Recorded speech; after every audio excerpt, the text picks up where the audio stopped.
Hello friends, good morning, જય માતાજી. કેમ છો? આઈ હોપ કે આ બધા મજામાં હશો. હું પણ મજામાં છું. સ્વાગત છે અમારી ચેનલમાં આજના નવા બ્લોગમાં. તો ફ્રેન્ડ્સ, આજે છે ને સવારતા નથી, આજે તો 11 વાગી જાય, વધારે ટાઈમ થઈ ગયો. અને કેમ કે સંજુ છે ને જવા માટે તૈયાર થઈ ગયો એટલે ગુડ મોર્નિંગ, જય માતાજી, જય શ્રી રામ બધા ફ્રેન્ડ્સ.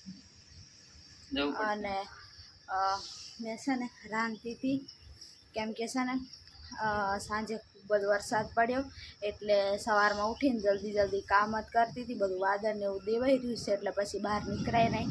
એટલે મને લપસી પડવાની બીક લાગે ને એટલે હું છે ને બહારનું કામ વરસાદ આવ્યા પહેલાં કરી લેવું પડે મારે. અને રાંધી લીધું છે.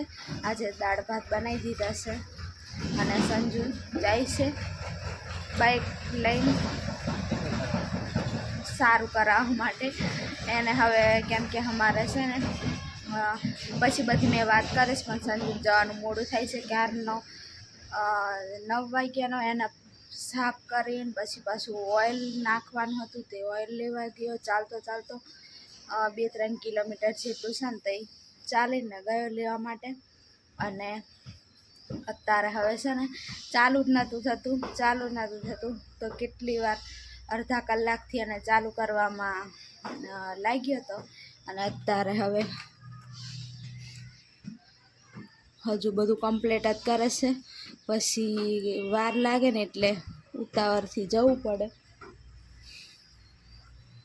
નહીં સમજુ? મેં કેટલા અડધા કલાકથી ચાલુ કરવામાં લાગ્યો હતો, ચાલુ નહોતું થતું એટલે જણાવી દઉં, સેકન્ડ ગાડી લેવાની જ નહીં, ગમે તેમ થાય પણ નવી લેવાની, બાકી સેકન્ડમાં નહીં લેવાની. ભૂખા કાઢા આપણા પૈસા.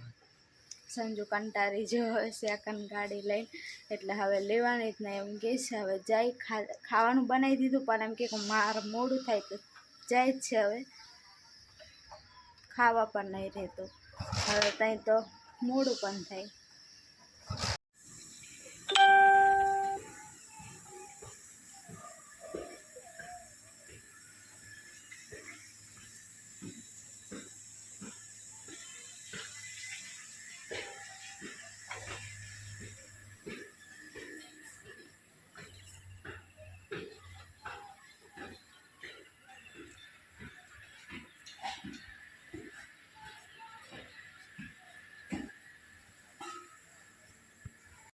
પાછું ચાલુ હવે અત્યારે થયું હતું અને પાછું તો અત્યારે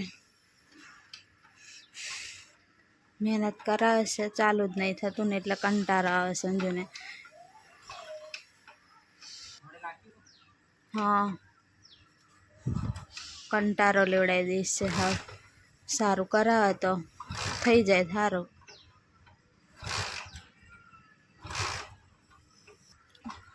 નહીં સંજુ, આમ આજ હતું છે ને ચાલુ કરીને કમ્પ્લીટ થોડુંક ગરમ કરી દે, પછી કાલે લઈને જજો.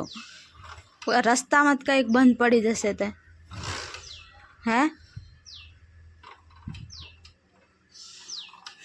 તો ગાડી તો ચાલુ નહીં થઈ અને હવે છે ને સંજુ ખાવા માટે કાઢી દીધું છે. શર્ટ કાઢી નાખ્યું ને ચાલુ નહીં થતી. આ કંટારો લેવડાવી દીધો. અને કેટલાનું લે? 300 રૂપિયાનું ઓઇલ અંદર નાખ્યું છે ને પાછું ટપ પડે છે ને એટલો ગુસ્સો આવે ને એને દેખીને પણ હવે શું કરીએ એમ. તો હવે છે ને ચાલુ કરીને હવે તો કંઈક સાધનમાં પછી એમ કરીને લઈ જવું પડે. અને હવે છે ને ભૂખ પણ લાગી છે જોરની, કે 12 વાગવા હશે. આના ચક્કરમાં છે ને દિમાગ ખપીલે થઈ જાય ને સમજુ. મને તો ચક્કર આવીને દેખો તેઓથી તો ઠંડો હવે તો સંજુ ઠંડુ કરવા લઈને બેઠો છે. અને દાળ લેતા આવું, ખાઈ લઈએ પછી બીજી વાત.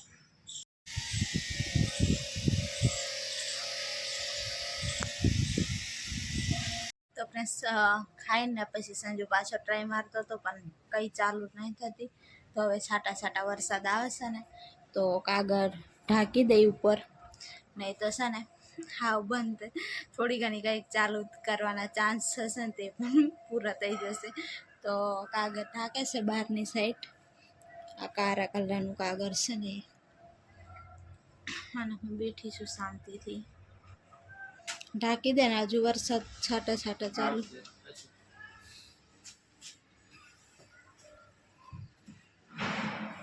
એક કાચ પેલી બાજુ. તો અમે તો ખાઈને પછી વરસાદ આવતો હતો એટલે છાંટા છાંટા આવતા હતા અને પાછું દાળ ભાત ખાઈને અમને તો એવી ઘેન આવી હતી ને અમે સૂઈ ગયા હતા. મેં તો સૂઈ ગઈ હતી. સંજુ થોડીક જ વાર ખાલી થોડીક જ વાર સૂતો હતો અને અત્યારે જાગીને દૂધ લઈ આવ્યો છે. ચા બનાવવાની છે. સંજુ બધું સફાઈને એવું કરી દીધું હતું અને દૂધ લાવ્યો છે. હવે મારે ચા બાપીને વાસણ ઘસવાના છે અને સંજુ દેખો કપડાં બધા સૂકવી દીધા. વરસાદ બહાર આવતો હતો ને એટલે બહારથી કપડાં લાવીને પાછા અહીં સૂકવી દીધા હતા, બીજા અહીંયા. પછી અત્યારે થોડુંક ખુલ્લું કાઢી દીધું એટલે પાછા બહાર સૂકવી આવી. સુકાઈ જાય ને ચા પીવાની. સંજુ નહીં, સંજુને આજે ચા પીવાની છે. વાતાવરણ એવું ને એટલે એકદમ ઠંડુ ઠંડુ એટલે ચા પીવાની મન થઈ જાય. ચા રાખી દીધી સાઈફા. હવે આ બધું છે ને ખાલી કરીને ઘસવા લઈ જાઉં ચા પીને. હા ને, અને તારે શું કામ કરવાનું? ચા પી લે પછી દિમાગની બત્તી કરી. ચા પીએ પછી દિમાગની બત્તી. પછી દિમાગ ચાલે હમણાં. તો ફ્રેન્ડ્સ અમારે છે ને સાંજે વરસાદ બહુ પડ્યો ને તો અહીંયા વચ્ચેનું લાકડું છે ને ત્યાં પાણી પડે છે. હવે થોડુંક સંજુને કહું કે હરખું કર. ઉપરથી અહીંયા બધું આ સામાન મૂકે છે ને એના પર પડે. પછી અહીંયા અમારા ખાટલા બી આવે તો ત્યાં પડે. એટલે આ વચ્ચેનું લાકડું છે ને આખું ત્યાં આ બાજુથી પતરા, પેલી બાજુથી પતરા, વચ્ચે પેલું શું થાય સંજુ? નહીં, એ પેલો હાંધો થાય ને ત્યાંથી પહેલાં નહોતું પડતું પણ હવે પડે છે. એટલે પણ પહેલાં કઈ આપણે રેતેલા જ ખરા, કઈ પડતેલું ઓછો કઈ વધારે હોય તોય નહીં, આ હવડે જ પડે છે.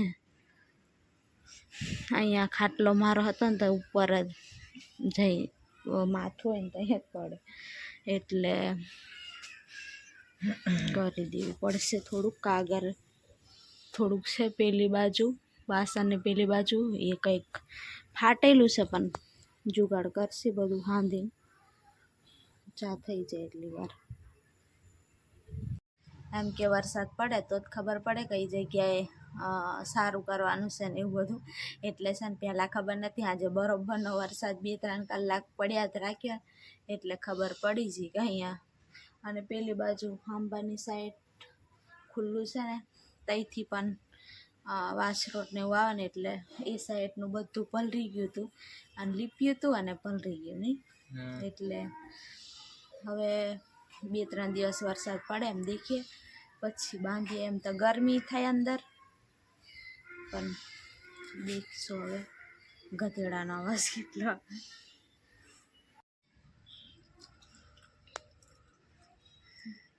પાછળથી સંજુ ફોક્સ આવે ને સંજુ છે ને ઉપર ચડી ગયો અને હું વાસણ ઘસવા જાઉં. આવા કાગળ લઈને આવા કાગળ કાપીને સંજુ ચડ્યો છે ઉપર.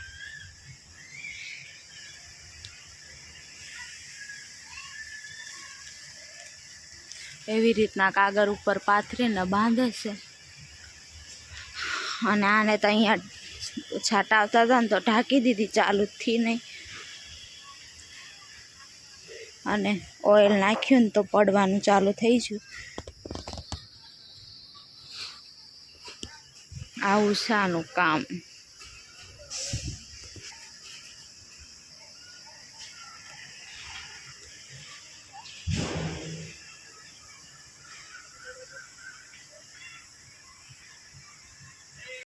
અને હું વાસણ ઘસી લઉં. અડધા મૂકીએ, હવે અડધા લઈને જવાના છે. આટલા લઈને જવા ધોઈલા છે સવારમાં, બધા ધોયા હતા. સંજુ કટ બોલાડે છે ઉપર.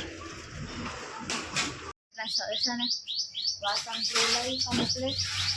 અને હવે છે ને સંજુને જે વસ્તુ જો ને મારે હવે આપવું પડશે.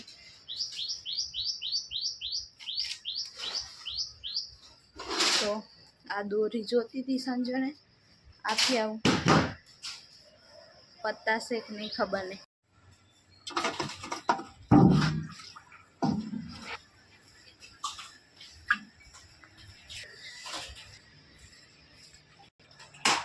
લાઈટ આવી ગઈ છે. ઓ ફોન ચાર્જિંગમાં મૂકી દેવો પડશે હવે. પાણીનો ડબ્બો હવે છે ને પાણી ગરમ કરવા રાખવું પડશે. ફોન કઈ ગયો, એક ફોન ચાર્જિંગમાં મૂકી દઉં.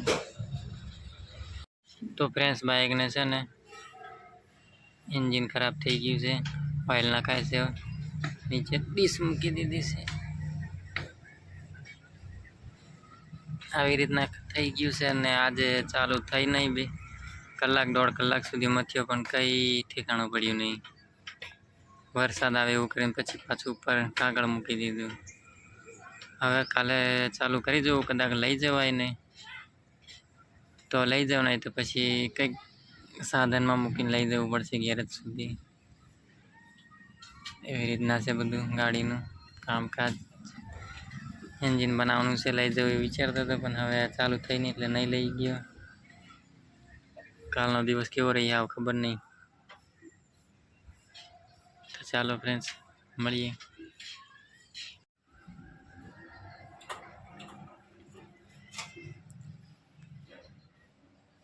તો ફ્રેન્ડ્સ હવે છે ને રાંધું છું. તો શાક થઈ ગયું છે મસ્ત એવું, ડુંગળી બટાકાનું શાક. અને હવે રોટલી. મારે રોટલા શીખવા પડશે એ કમેન્ટ આવી હતી. શીખવા પડશે હવે. રોટલા મને નથી આવડતા, મને રોટલીને શાક આવડે.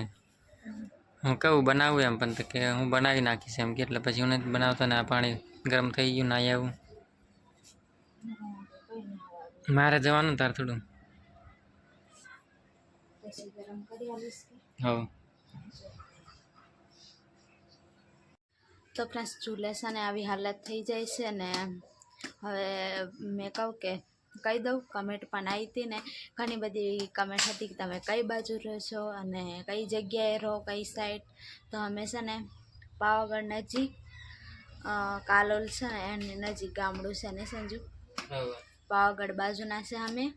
અને કાલોલ નજીક ગામડું છે ને કઈ રીએ છે.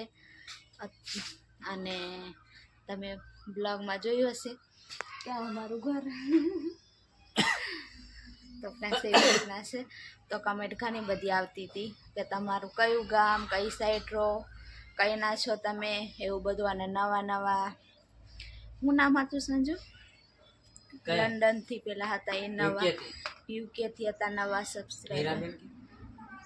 કેવું મીરાબેન એવું કંઈક આઈડીનું નામ હતું પણ રિયલમાં ખબર નહીં. પણ એ પણ પૂછતા હતા કે તમે કઈ ના છો એમ. તો અમે છે ને પાવાગઢ બાજુના છે એવું છે. તો હવે છે ને બ્લોગ પણ અહીંયા સુધી રાખી દઈએ.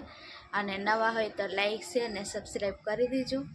અને આવી જ રીતના બ્લોગ જોઈને થોડોક સપોર્ટ કરતા રહેજો. તો બાય બાય, જય માતાજી, જય શ્રી રામ. હવે છે ને હું રોટલી બનાવું, બધું તૈયાર કરી લીધું છે. સંજુ નાવા જાય પછી હું જાઉં.